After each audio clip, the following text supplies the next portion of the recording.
إن المسلمين والمسلمات والمؤمنين والمؤمنات والقانتين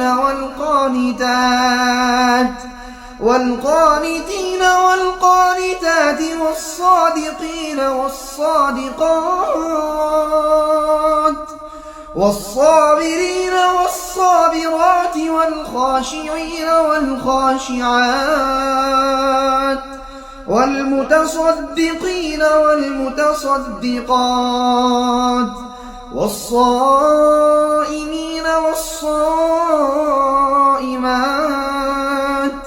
والحافظين فروجهم والحافظات والذاكرين الله كثيرا والذاكرات أعد الله لهم مغفرة وأجرا عظيما.